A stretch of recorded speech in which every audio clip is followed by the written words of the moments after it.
A delação de Cid tem sustentação na sua avaliação para condenar o ex-presidente Jair Bolsonaro? Claro que não. Essa delação do Mauro Cid é juridicamente nula, ela não encontra amparo em outras evidências e demonstra aí que a frágil denúncia da PGR contra Bolsonaro e demais investigados não passa de uma peça de ficção sobre um golpe imaginário. Como se sabe, houve transição pacífica de poder no Brasil. Ninguém impediu ou atrapalhou a diplomação e a posse do novo governo. Muito pelo contrário. Manchete do jornal O Globo, 30 de dezembro de 2022. Bolsonaro nomeia novos comandantes da Aeronáutica e Marinha escolhidos por Lula. Bolsonaro já tinha assinado a mudança no Exército. Pessoal, que golpe é esse no qual o suposto golpista facilita a transição para o novo governo? Mas enfim, vamos voltar aqui para a denúncia. É importante pontuar que, depois de anos de investigação, não foi encontrada nenhuma mensagem, nenhuma gravação, nenhum documento que vincule Bolsonaro pessoalmente a qualquer ordem criminosa. O que tem, e sobra isso, são mensagens sobre o Bolsonaro, demonstrando inclusive que o ex-presidente foi muito pressionado a agir de forma mais drástica e que ele resistiu a essa pressão. Eu trago para vocês uma manchete de hoje da Folha de São Paulo. Bolsonaro aceitou matar Lula, diz PGR, sem comprovar. Vou repetir isso aqui. Bolsonaro aceitou matar Lula, diz Procuradoria-Geral da República, sem comprovar, sem apresentar provas. Gonê, o nome do procurador, escreveu que ex-presidente recebeu e deu aval ao documento que fala nos assassinatos de petista, do Lula, do Moraes e do Alckmin. Bom, enfim, os indícios apresentados pelo procurador para sustentar essa absurda acusação são o local de impressão do documento e uma mensagem de WhatsApp entre terceiros. Gente, isso não é suficiente em lugar nenhum para denunciar ninguém, especialmente considerando que nenhum depoimento, nem mesmo o inquérito da Polícia Federal corrobora essa tese de que Bolsonaro autorizou o assassinato de autoridades. Desculpa, eu rio, mas é porque não tem jeito. Aliás, o jornalista Cláudio Humberto, na sua coluna, fez um diagnóstico muito preciso das investigações que levaram a essa denúncia. Abro aspas aqui. O uso impressionante de expressões condicionantes revela uma certa insegurança sobre a narrativa oficial.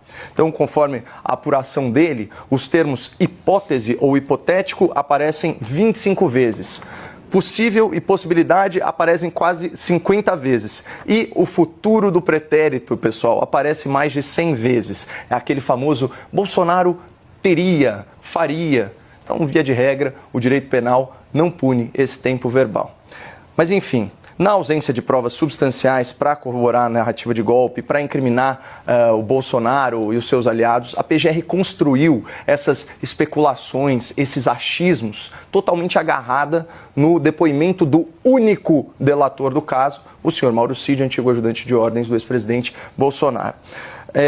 Então, vamos aos fatos sobre a principal prova que a Polícia Federal, o ministro Alexandre de Moraes e a PGR conseguiram produzir ao longo de anos de investigação abusiva.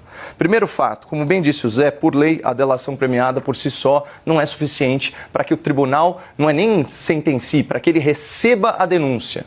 Muito menos para ele fundamentar a sua decisão. Tudo o que o Mauro Cid disse precisa ser corroborado por outros meios de prova. E ao contrário do que o jornalismo preguiçoso, o jornalismo militante faz parecer, as conclusões da polícia, as conclusões da procuradoria não constituem prova. Elas refletem apenas uma interpretação dos fatos.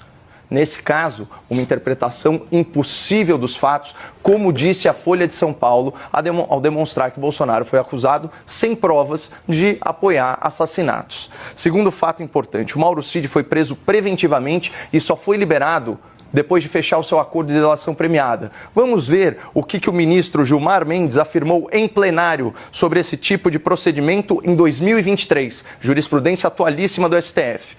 As pessoas só eram soltas, liberadas, depois de confessarem e fazerem acordo. Isso é uma vergonha. Coisa de pervertidos. Claramente se tratava de prática de tortura. Fecha aspas. E aí, eu fico imaginando se o Gilmar Mendes se referiria ao ministro Alexandre de Moraes como um pervertido ou um torturador Fecha aspas. Especialmente considerando o terceiro e último fato, Basília. O Mauro Cid, como também apontou o Dr. Zé Eduardo, mudou a sua versão dos fatos em múltiplas ocasiões e confidenciou a pessoas próximas que era ameaçado e constrangido para moldar o seu depoimento às narrativas das autoridades investigadoras. Isso veio a público em áudios vazados pela revista Veja. Eu vou ler um trecho de um só aqui.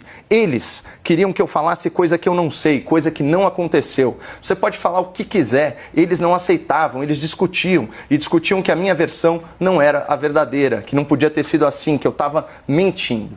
E aí, só para fechar, depois do vazamento desses áudios, o Moraes determinou mais uma vez, sem a devida justificativa, a prisão preventiva de Mauro Cid e o constrangeu a modificar seu depoimento. Tem um registro oficial disso, eu posso ler mais à frente no debate. Então, só para responder a pergunta, se é que já não está claro, essa delação só tem a força que os teóricos do golpe estão dispostos a dar para ela. Sozinha, para o direito, Basília, ela não para de pé.